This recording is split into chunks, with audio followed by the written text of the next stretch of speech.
Mobile দেখা মোর বর আবদার করছে সে বারবিকিউ খাইবে। এমনি তেলাপিয়া মাছ কিন্তু খায় না, কিন্তু তার বারবিকিউ খাইতে হইবে এই তেলাপিয়া মাছ দিয়ে। দেখো বন্ধুরা, আমি তো এইভাবে করে বারবিকিউ করতেছি। তো কিভাবে করি পুরো প্রসেসিংটা তোমাদের সাথে শেয়ার করছি। যদি তোমাদের ভালো লাগে অবশ্যই একটা লাইক কমেন্ট করো। আর যদি মনে করো যে এই রেসিপিটা তোমাদের কাছে ভালো লাগছে, তাহলে নিজেরাও বানাইয়া নিজেদের বরদের এবং বাচ্চাদেরও দিতে পারো। তো আমি তো প্রথমেই মাছগুলো সুন্দর করে ধুয়ে হলুদ লবণ মরিচের গুঁড়া দিয়ে কিছুক্ষণ ম্যারিনেট করে আমি রেখে দিয়েছিলাম। তারপরে যা যা মশলা লাগবে সব রকম মশলা কাছে রেখে এক এক করে পেঁয়াজ রসুন আদা বাটার পেস্টটা দিলাম। তারপরে দিলাম টক দই, তারপরে দিলাম সয়া সস পরিমাণ মতো, তোমরা যেমন মাছ নিবা সেই অনুযায়ী। তারপরে দিলাম হলুদের গুঁড়া, না জিরার গুঁড়া, ধনের গুঁড়া, আর হচ্ছে টমেটো সস। এখানে আমি 1 প্যাকেট অবশ্য দেখাইছি, কিন্তু অফ ক্যামেরা আমি আর একটু দিয়েছিলাম।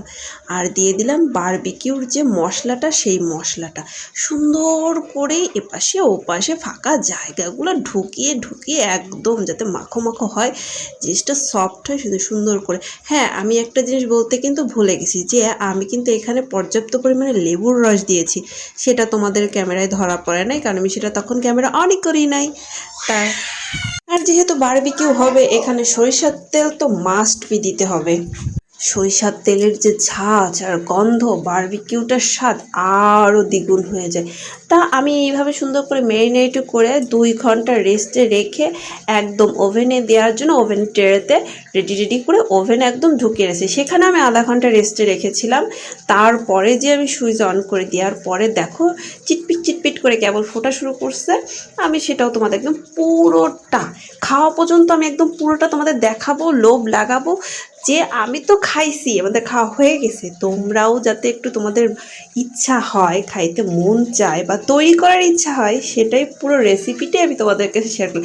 এই যে দেখো উল্টে পাল্টে দেওয়ার পরে কি সুন্দর, আমি এটা কালার আনার জন্য আলাদা আরেকটা ট্রেতে দিছি যাতে সুন্দর কালারটা আসে। আর এই যে দেখো কি সুন্দর কালারটা হয়েছে, দেখে মনে হচ্ছে এখনই খাই। আর আমার স্পেশাল হাতের তৈরি সস বাটিতে দেখতে পাচ্ছ, ওটা হচ্ছে আমার স্পেশাল বাটির তৈরি সস। যদি সসের রেসিপি লাগে অন্য কোনো দিন দিব, আজ কিন্তু দেবো না। তা কেমন হলো অবশ্যই কিন্তু বলো। আর এই দেখো খাবার রিভিউ।